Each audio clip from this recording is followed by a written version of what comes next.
অনেকগুলো টপিক ছোট ছোট করে ছুঁয়ে যাব, কারণ এটা আমার দিনের লাস্ট ভিডিও হবে। কিন্তু আমার মেন ফোকাস থাকবে আমাদের ম্যান্ডি রানী। তো প্রথম কথা হচ্ছে মনশ্রী বলে একজন বাচ্চা ত্রিপুরায়, তার একটা বিরল রোগ হয়েছে, যেই রোগটার জন্য প্রায় 18 কোটি টাকা লাগবে। মানে শুনেই আমি অবাক, 18 কোটি, চারটিখানি ব্যাপার। কিন্তু সেই টাকা যদি মানে অল্প অল্প করে সবাই সাহায্য করে তাহলে সেটা সেরে যাওয়ার সম্ভাবনা আছে। তো আমরা জানতাম এর আগে আয়ুষ্মিতাকে আমরা কিন্তু এইভাবেই তার মায়ের কোলে ফিরিয়ে দিতে পেরেছি। আমরা মানে যারা আর কি এই বিন্দু বিন্দু সাহায্যটা করেছিল তাদের কথা বলছি। তো সবাই মিলে কিন্তু আয়ুষ্মিতাকে মানে তার মায়ের কোলে ফিরিয়ে দেওয়া গেছে। তো শুনছি নাকি প্রচুর মন্দিরে যে প্রণামী এইসবগুলো হয় ত্রিপুরাতে, সেই সমস্ত প্রণামী সমস্ত কিছু নাকি ওর চিকিৎসার জন্য ব্যয় করা হচ্ছে। এটা শুনে খুবই ভালো লাগলো।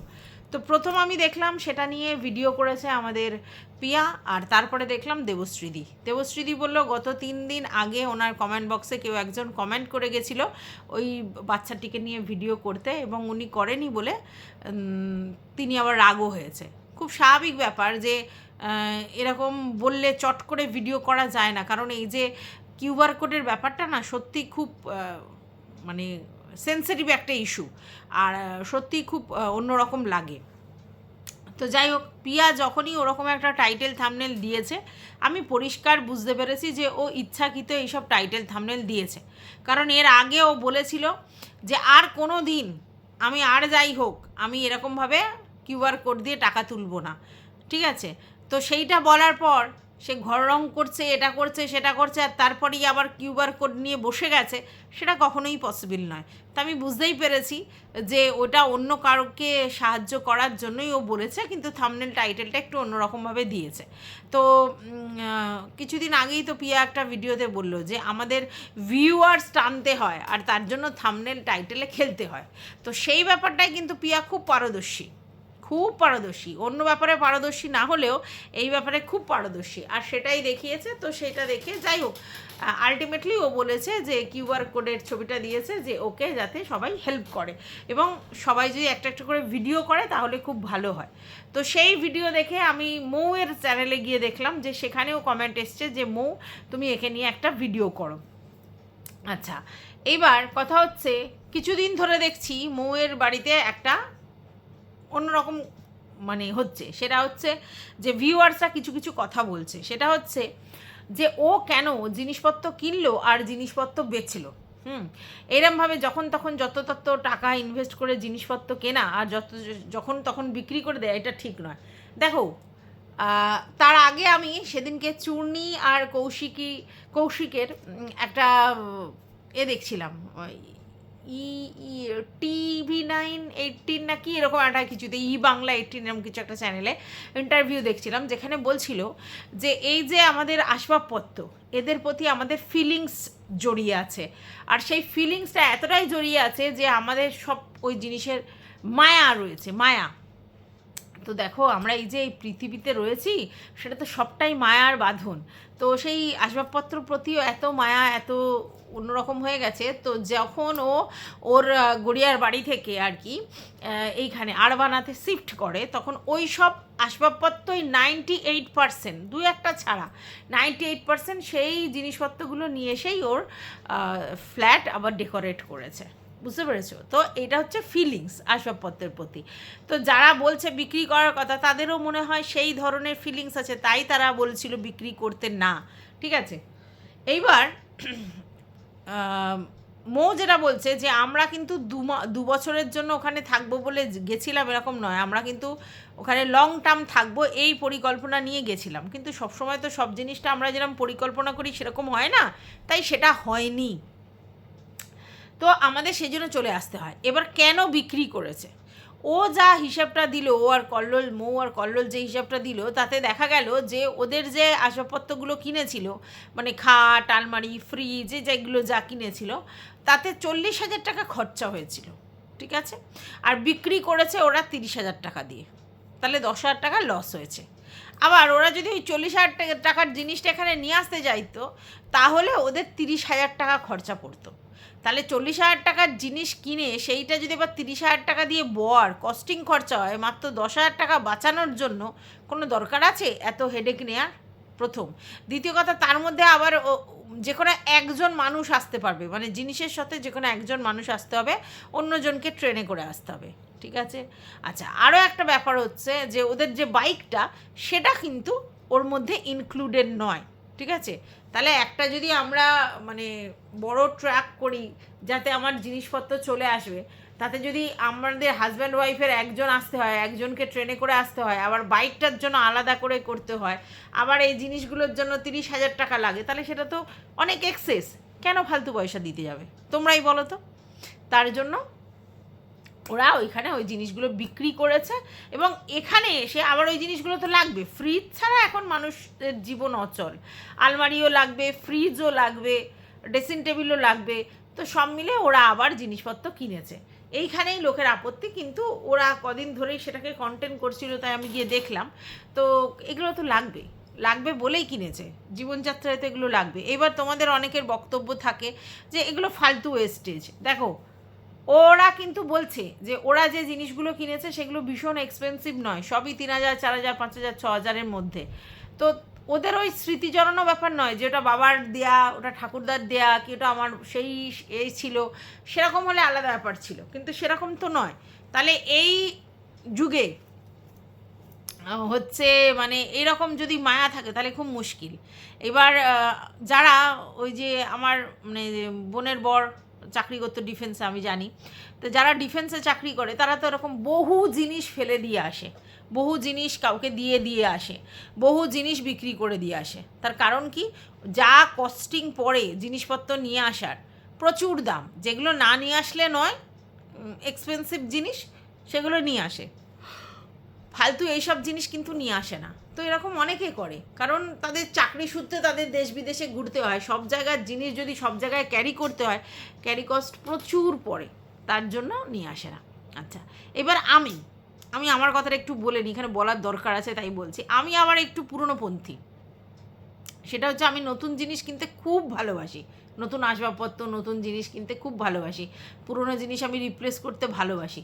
কিন্তু কিছু স্পেসিফিক জিনিস আছে, যেমনি এই যেই খাটটায় বসে আমি ভিডিও করি, যেই চেয়ারটার মধ্যে আমি ভিডিও করি, এটা দেখেছো যে চেয়ারটা অনেকটা ছিঁড়ে গেছে, কারণ এটা আমার বাবার চেয়ার, ঠিক আছে, কিন্তু আমি রেখেছি। এইটা নষ্ট হয়ে গেছে, কটকট করে আওয়াজ হয়, তারপরে একটা তোমার বেরিয়ে গেছে, ফোম বেরিয়ে গেছে, তবু আমি এটাকে ইউজ করি, কারণ এটা আমার বাবা বসতেন, তাই আমার খুব এটার প্রতি একটা ফিলিংস ছিল, বাবার জিনিস। হ্যাঁ, আর যে খাটটা, সেটাও আমার বাবা মা শুতেন। এই খাটটা পলিশ করতে, জিনিসপত্র ঠিক করতে আমার অনেক টাকা খরচ হয়েছে, কিন্তু এটা পিওর সেগুনের খাট, এটা কি করে ফেলে দিই? আচ্ছা, আমার বরের একটা ওয়ার্ড্রব আছে, সেইটা মানে ছোটো মতো ছিল, বিয়ের আগেই ও কিনেছিল। তার বয়স কত হয়েছে? 25 বছর পূর্ণ হয়ে গেছে, ঠিক আছে? তো সেইটাকে আবার তার ডবলের ডবল টাকা দিয়ে আমি সেটা রিপেয়ার করে উপরটা করে করেছি, ঠিক আছে? তার কারণ কি, ওই জিনিসটা হচ্ছে ওই যে আমার বিয়ের আগে ওর কেনা জিনিস, সেটাকে ফেলবো না তাই। আবার এখানে কিছু শোকেস আছে, সেই শোকেসটা আমার মায়ের ঘরে শোকেস ছিল, সেটাকেও আমি রিপেয়ার করে রেখেছি। মায়ের ঘরে একটা আলনা ছিল, সেটাকেও আমি রিপেয়ার করেছি, নষ্ট হয়ে যাচ্ছিল, ফেলে দেবো, তার থেকে রিপেয়ার করলে কিন্তু কস্ট অনেক বেশি হয়ে যায়। কিন্তু কিছু কিছু জিনিস স্মৃতি, সেগুলো বাবার মায়ের এই হেনা তেনা স্মৃতি, তাই লোকে রাখে, বুঝতে পেরেছো? তো যাই হোক, এটা গেল মৌয়ের ব্যাপার। তো মৌকে বলেছে, মৌ ফাইনালি সবাইকে সব কিছু বুঝিয়ে দিয়েছে যে এই কারণে আমি জিনিসপত্রগুলো বেঁচে এসেছি। আলটিমেটলি আমরা 2 বছর ব্যবহার করেছি, তারপর 10,000 টাকা লস হয়েছে, তার 2 বছর তো আমরা ব্যবহার করে নিয়েছি। আর এখানে এসে আমাদের জিনিসগুলো লাগতো, দুটো আলমারি দেখলাম, বড় সড়ো বেশ দুটো আলমারি, কারণ জিনিসপত্র অঢেল।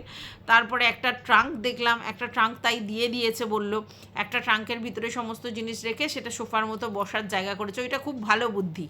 আমার ভাইয়ের বউ এরকম একটা ট্রাঙ্কের উপর সুন্দর করে কুশান টুশান দিয়ে হেভি সুন্দর বসার জায়গা করেছে, এটা খুব বুদ্ধি, ভালো বুদ্ধি, তো ওটা করেছে, খুব ভালো করেছে।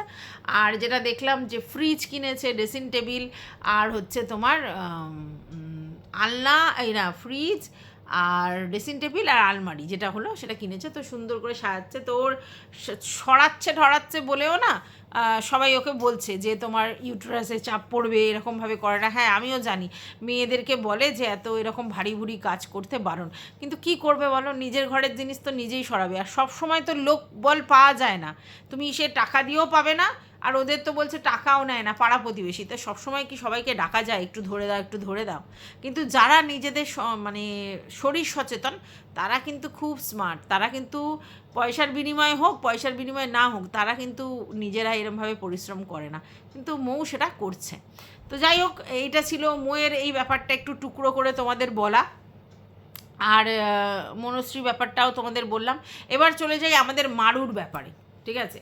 তো মারুর ব্যাপারে কি হয়েছে না, মারু তোমরা জানো উঠবি মা, তো ডাক্তার দেখাতে গেছে, ঠিক আছে? কিন্তু মারুর কোথাও না কোথাও একটা ভুল হচ্ছে, কারণ মারুর দেখছি ভিডিওতে যে ভয়েস ওভার দিচ্ছে একরকম ভয়েস চলছে, তার মধ্যে ভয়েস ওভার দিচ্ছে। আমার যেটা মনে হয় ও যখন এডিট করছে যে ভয়েসটা ছিল সেটাকে মিউট করতে পারছে না, যেই ভয়েসটা মানে নর্মালি ছিল সেই ভয়েসটাকে মিউট করে তারপরে তো এটা দিতে হবে, ওই মিউটটাও খুঁজে পাচ্ছে না বা করতে পারছে না, যার জন্য দু রকম ভয়েস শোনা যাচ্ছে, সেটা কিন্তু শুনতে খুব বাজে লাগছে, ঠিক আছে? তো জানি না সেটা মারু ঠিক করতে পারবে কি না। আমি যেটা শুনলাম বারবার করে, আগেও একদিন শুনলাম আজকেরও শুনলাম, দুদিন শুনলাম যে ওর ভয়েস মিউট হচ্ছে না, তার উপর দিয়ে ওভারল্যাপিং হয়ে গিয়ে আবার ভয়েসটা শোনা যাচ্ছে, এটা শুনতে বিচ্ছিরি লাগছে। তো ডাক্তারখানায় গিয়েছিল, দেখলাম ওর শাশুড়ি ওর বাড়িতে রয়েছে, তারপর রাজও ওর সঙ্গে রয়েছে, রাজ ও আর ওর বর মিলে হচ্ছে তোমার মানে ডাক্তারখানায় গিয়েছিল, যেখানে ডাক্তার দেখায় সেখানে না আরও অন্য একটা জায়গায় গিয়েছিল, সেখানে টেস্ট অনেক রকম টেস্ট আছে, লাস্ট মিনিটে তো অনেক রকম টেস্ট দেবে, তো সেই জন্য গেছিলো, সেসব করে এসেছে এবং বলছে যে ওর আর ধৈর্যের বাঁধ মানছে না। সত্যিই তাই, আমরা যারা ভিউয়ার্স তারাই ভাবছি কবে হবে, আর ওর মনে হবে না। আর এই লাস্ট মিনিটে না প্রচণ্ড ইরিটেশন হয়, আর ভাল লাগছে না, আর পারছি না, এইবার আমার বাচ্চা আমার কাছে চলে আসুক, আমি কোলে নিই, আর পেটে করে নিয়ে ঘুরতে ভালো লাগছে না ক্যাঙ্গারুর মধ্যে, এইবার আমি সামনে নিয়ে আসি, সামনে আমার বাচ্চাকে আমি আদর করি, যত্ন করি, যাই করি আমি করি। আর ও বলছে খুব শিগগিরই, হ্যাঁ এই মাসেই আর কি হয়ে যাবে, আজকের ধরো 10 তারিখ হয়ে গেল, তো আর ধরো মোটামুটি 10 দিনের মধ্যেই মনে হয় হয়ে যাবে, যেটা মনে হচ্ছে ওরকমই তো একটা চান্স। মানে ধরো আজ 10 তারিখ, 14-15 থেকে ধরো কাউন্ট করো 20-র মধ্যে মোটামুটি হয়ে যাবে, মানে জুলাই মাসেই কিন্তু অ্যাকচুয়ালি ম্যান্ডুরই বটে মারুর বাচ্চা হয়ে যাবে। তবে হ্যাঁ, এটা আশা করি ওর বাচ্চা খুব সুস্থ স্বাভাবিকভাবে আসুক পৃথিবীতে, মায়ের কোল আলো করে সুন্দর সুস্থভাবে থাকুক এই কামনা করি, এবং যেন সব জিনিসটা সুস্থ স্বাভাবিক হয়।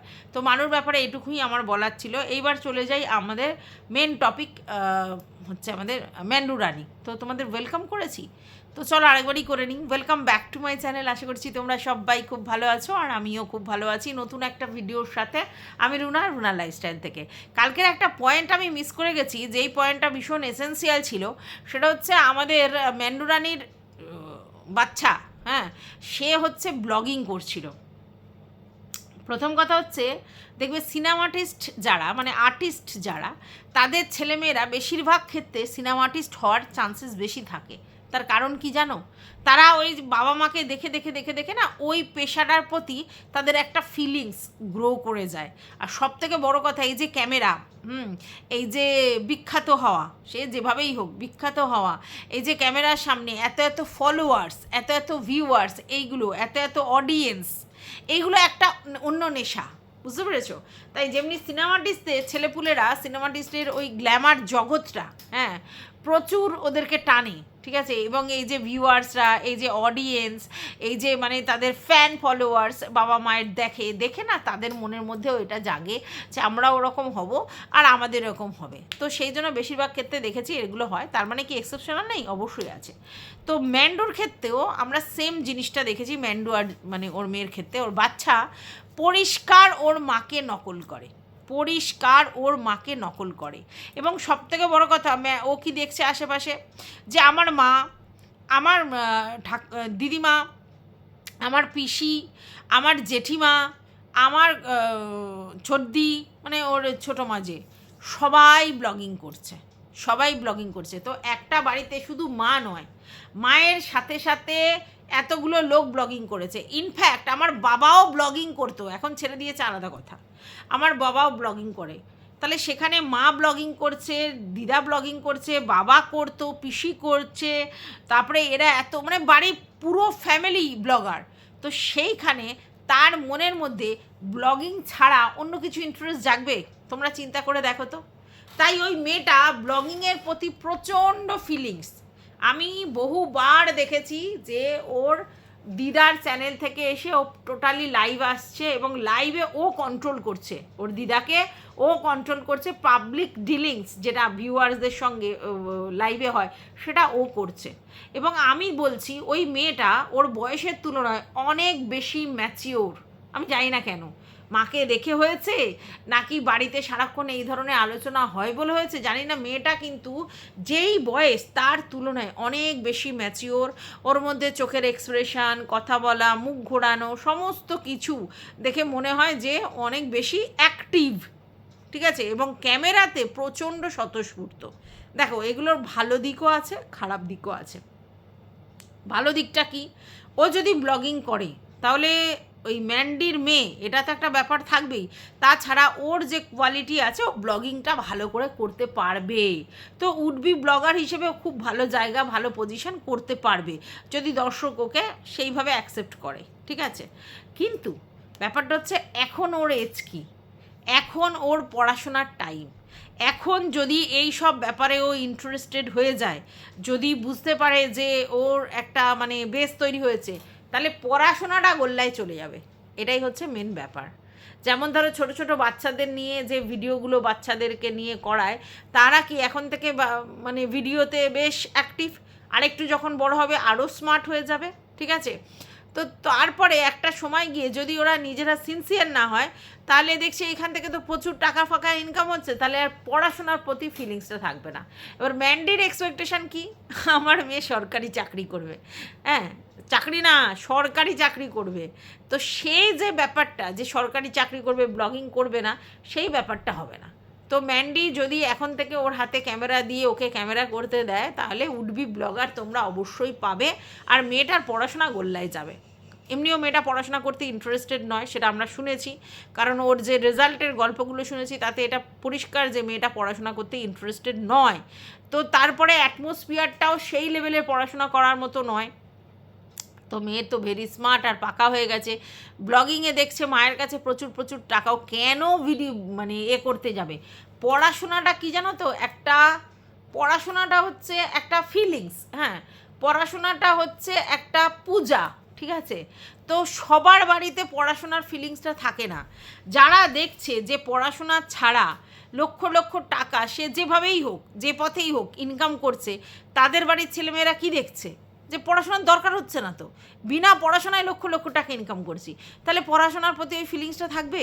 কিন্তু যেই বাড়িতে এটা দেখা যাবে যে না পড়াশোনা করলে তবে একটা জায়গায় পৌঁছানো যায়, তবে একটা উচ্চ শিখরে পৌঁছানো যায়, তবে টাকা পয়সা পাওয়া যায়, ইনকাম করা যায়, তাহলে তার মধ্যে সেই নেচারটা গ্রো করবে। কিন্তু যদি আমি ফকটাই এইসব করে পড়াশোনার ধারে কাছ দিয়ে না গিয়ে ইনকাম করতে পারি, তাহলে আমার মনের মধ্যে সেই বাসনা জাগবে?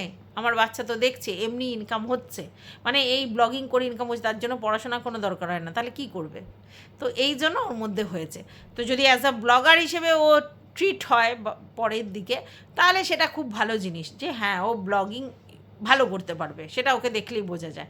কিন্তু যেটা ম্যান্ডির স্বপ্ন যে ওর মেয়ে পড়াশোনা শিখে সরকারি চাকরি করবে, যদিও সেটা হাতের মোয়া নয়, তার জন্য বাবা মাকেও সেই লেভেলে স্যাক্রিফাইস করতে হয়, তো সেটা কিন্তু গোল্লায় যাবে, ঠিক আছে। আর এখন যতক্ষণ না ও ভালো করে মাধ্যমিক এইচএস দিচ্ছে, ততক্ষণ ওকে এই ব্যাপারে না নিয়ে আসা ভালো, তাহলে যে দু পয়সার পড়াশোনাটা করছিল সেটাও গোল্লায় যাবে।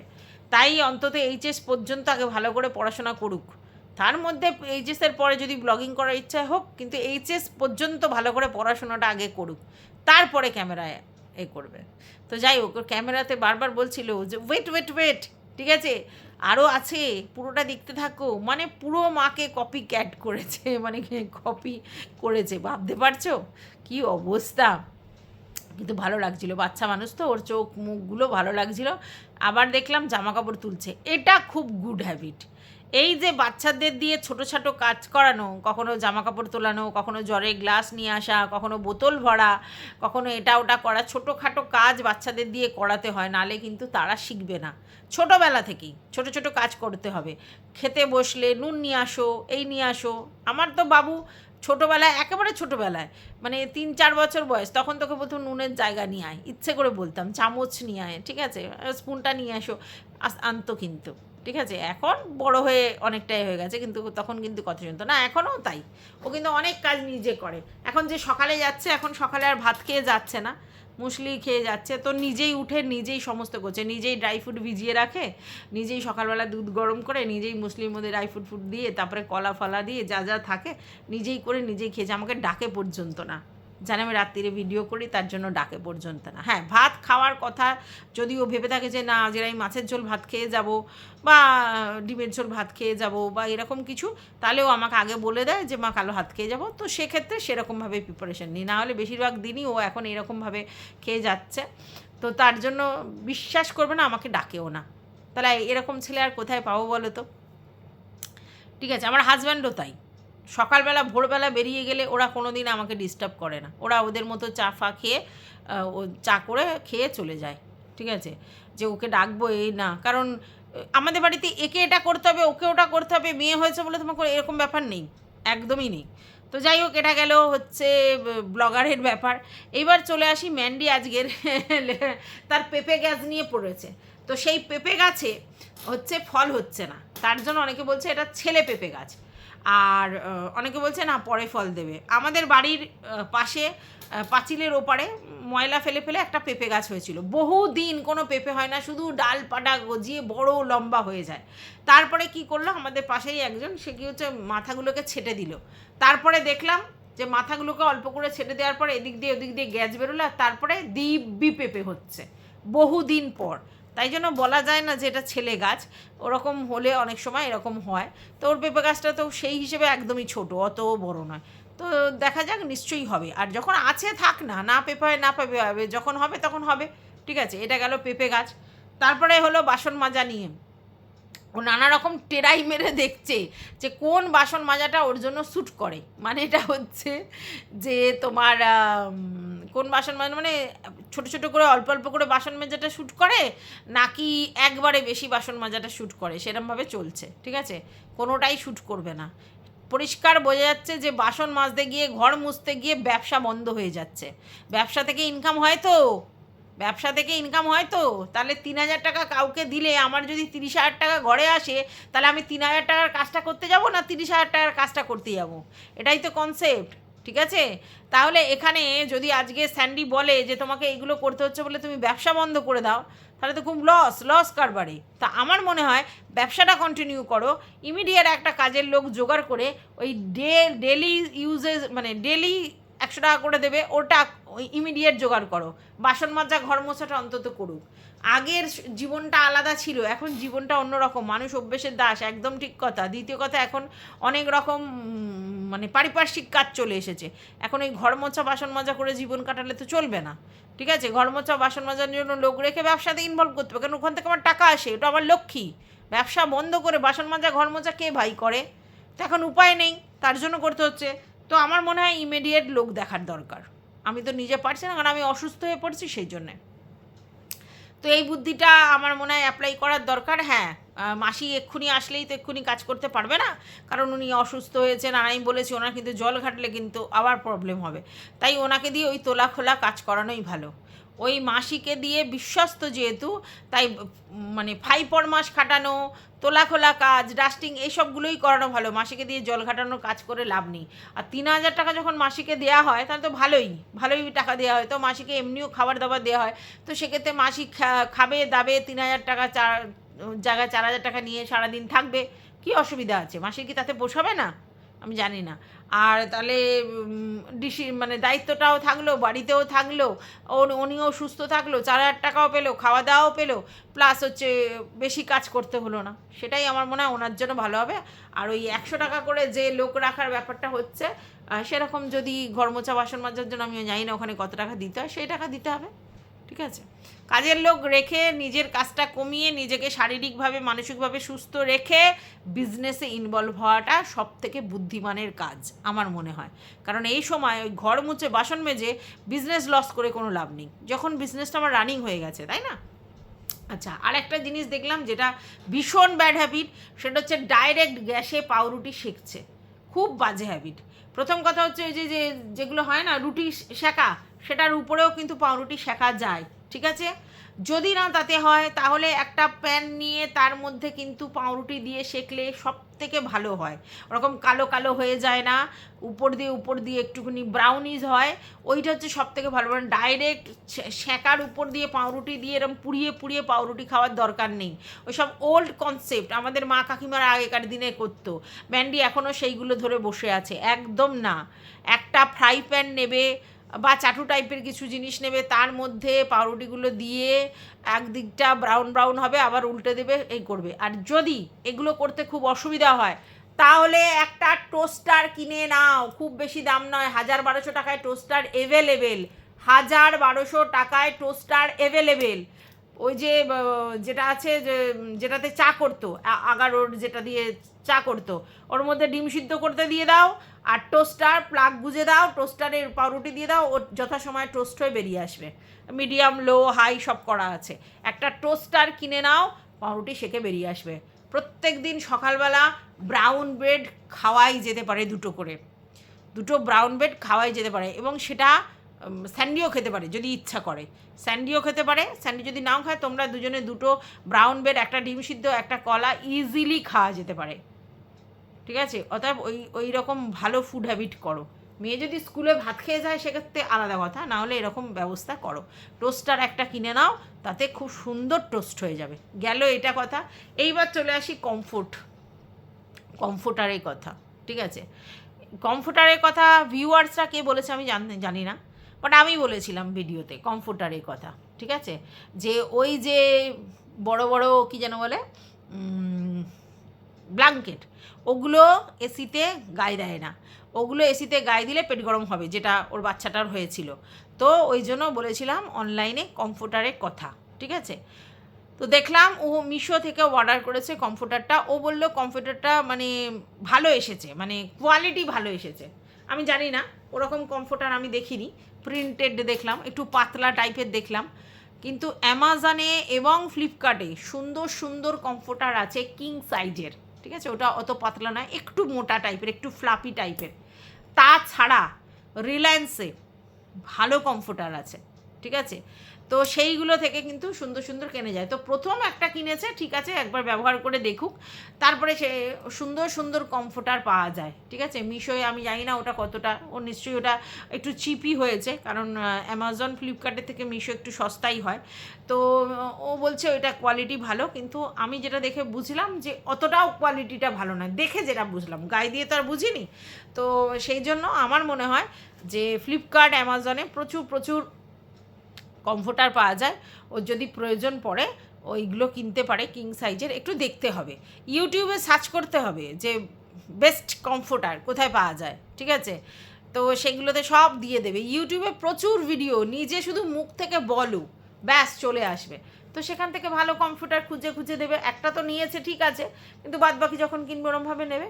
আর ওই একটাতে 3 জন গায়ে দেওয়া যাবে না, 2 জন গায়ে দেওয়া যাবে। ঠিক আছে, এটা গেল কমফোর্টারের কথা। আচ্ছা, আর এবার বলছি আমি তো পুরনো দিনের লোক না, পুরনো দিনের লোক না, তুমি অ্যাকচুয়ালি না গতানুগতিক চলতে চাও। লাইফ আপগ্রেড করতে হয়, সময়ের সঙ্গে সঙ্গে তাল মিলিয়ে লাইফ আপগ্রেড করতে হয়। চুলে তুমি ট্রিটমেন্ট করছো, মুখে তুমি ট্রিটমেন্ট করছো, কিন্তু সাজা গোজাতে, ড্রেস সেন্সে, কিছু জিনিসে, বাড়ির জিনিসে তুমি করছো না, সেটা তো হয় না, সেটা তো হয় না। আর তুমি তো পয়সা খরচা করতে কখনো কার্পণ্য বোধ করেছো বলে আমার মনে হয় না। তাহলে অসুবিধাটা কী আছে? সে কমফোর্টার কেনো আর টোস্টার কেনো। ঠিক আছে, তাই নিজেকে আপগ্রেড করতে হবে, নিজেকে আপগ্রেড করতে হবে, আপ টু ডেট থাকতে হবে। পয়সা ইনকাম করছো নিজেকে আপ টু ডেট থাকার জন্য, এরকম সেই গড্রলিকা প্রভায় গা ভাসানোর জন্য তো নয়। যখন ছিল না, কষ্ট ছিল, তখন আলাদাভাবে আমরা করেছি, কিন্তু যখন হয়েছে তখন তো সেটাকে সেইভাবে অ্যাপ্লাই করতে হবে, তার জন্য বলা। তো যাই হোক, ভালো লাগলো কমফোর্টারটা কিনেছো বলে, কারণ ওইগুলো গায়ে দিলে পেট গরম হয়, আর না হলে কাঁথা গায়ে দিত, তো কাঁথার থেকে ভালো কিছু নয়, কারণ ওটা ভীষণ সুতির কাপড় দিয়ে করা হয়, তো খুবই ভালো হয়। ঠিক আছে। আর এইবার হচ্ছে আমার মনে হয় যদি পাউরুটি প্রতিদিন, কী যেন পাউরুটি কী বলেছে একটা যেন, যাই হোক, পাউরুটি যদি প্রতিদিন ব্রেকফাস্টে তোমার জন্য অন্তত রাখো, মেয়ে তো স্কুলে যাবে, ভাত খেয়ে যাবে, তাহলে একটা টোস্টার কিনে নাও, দুটো পাউরুটি দিলেই পট করে উঠবে, ভালোও লাগবে খেতে, তোমার যেরকম টোস্ট ভালো লাগে, আর ওরকম ডাইরেক্ট গ্যাসের শেকাও হবে না, আর জিনিসটাও হেলদি। একটা 1200 টাকা দামের জিনিস কেনা তোমার জন্য তো অন্তত কষ্টের নয়, তাই না? তো এটাই আমার বলার ছিল এই ভিডিওটাতে।